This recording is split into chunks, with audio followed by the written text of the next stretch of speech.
வணக்கம். ஒரு 30 வயசுக்கு மேலே ஒரு ஹவுஸ் ஒய்ஃபோட பர்த்டே எப்படி இருக்கும்னு ரியாலிட்டியாக பார்க்கலாமாங்க. எப்பவும் போல் காலையில் 5 மணிக்கு எழுந்திரிச்சு பர்த்டே அன்றைக்கி ஜிம்முக்கு போகலைன்னா எப்படின்னு ஜிம்முக்கு போயிட்டுங்க.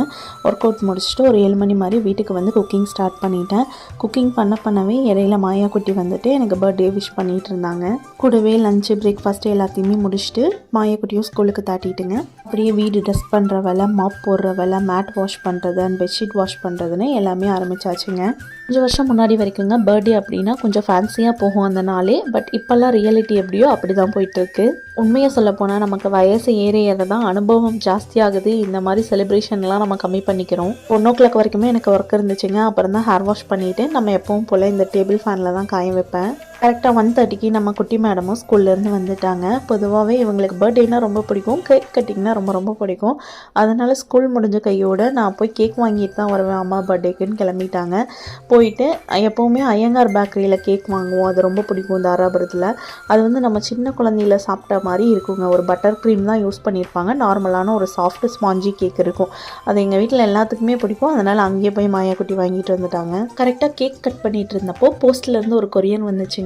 என்னன்னு பார்த்தா சக்கப்போடு சேனல்லேருந்து சீட்ஸ் அனுப்பி வச்சுருந்தாங்க. இது வந்து ஒரு அன்எக்ஸ்பெக்டட் கிஃப்ட் மாதிரி தான் எனக்கு இருந்துச்சு. அவங்க கொடுத்த சீட்ஸ் எல்லாமே நாட்டு காய்கறி விதைகள்.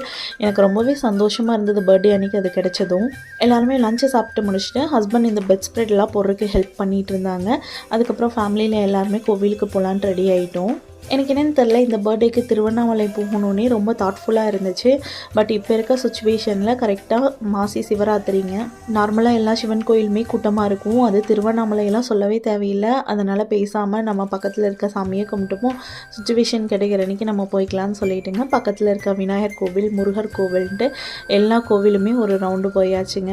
தாராபுரத்தில் இருக்க எல்லா கோவிலுமே ரொம்ப பிடிக்குங்க. அதில் ஆஞ்சநேயர் கோயில்னால் ரொம்பவே இஷ்டம். திடீர்னு ஹஸ்பண்ட் இருந்துட்டு நம்மளால திருவண்ணாமலை போய் சாமி கும்பிட முடியலைன்னா என்ன, ஆத்தோரத்தில் இருக்க அகத்தீஸ்வரர் கோயிலுக்கு போயிட்டு வரலாம், நீ அங்கே கும்பிட்றதா நினச்சி இங்கேயே வேண்டிக்கோன்னு சொன்னாங்க.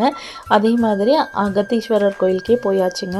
அங்கேயும் சாமிக்கிட்ட நல்ல சிறப்பான தரிசனம். எல்லா கோவிலுமே ரொம்ப ஃப்ரீயாக இருந்துச்சு, அமைதியாக இருந்துச்சு. நல்லா வேண்டுதல் வச்சுட்டுங்க மனசார சாமியை பார்த்தோம். காலையில் எழுந்ததுலேருந்து ஈவினிங் வரைக்கும் டெய்லி ரொட்டீன் தாங்க போயிட்டு இருந்தது. சடனாக ஹஸ்பண்ட் இருந்துட்டு சரி எங்காச்சும் வெளியே போயிட்டு வரலான்ட்டு பல்லடத்தில் இருக்க ஒரு புது மாலுக்கு தான் கூட்டிகிட்டு போயிருந்தாங்க. ஃபஸ்ட் டைம் வந்திருந்தோம்.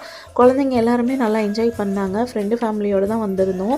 அங்கே சும்மா சிம்பிளாக ஐஸ்கிரீம், டீ, காஃபி அந்த மாதிரி குடிச்சிட்டுங்க அங்கேயே டின்னர் முடிச்சுட்டு வீட்டுக்கு கிளம்பிட்டோம். கிஃப்ட்டுன்னு பார்த்தோம்னா அம்மா தயிர் சல்பில் மெஷின் வாங்கி கொடுத்தாங்க. ஹஸ்பண்ட் வந்து பிளட் டெஸ்ட் எடுத்துக்கோன்னு சொல்லியிருந்தாங்க. அண்ட் ஃப்ரெண்டு வந்து ஒரு அழகான குர்த்தி ப்ரெசென்ட் பண்ணியிருந்தாங்க. இந்த பர்த்டே வந்து ரொம்ப ப்ரொடக்டிவாக இருந்தது. நீங்கள் பர்த்டே செலிப்ரேட் பண்ணுவீங்களா? அப்படி பண்ணால் எந்த மாதிரி செலிப்ரேஷன் பண்ணுவீங்கன்னு கண்டிப்பாக கமெண்ட் பண்ணுங்கள்.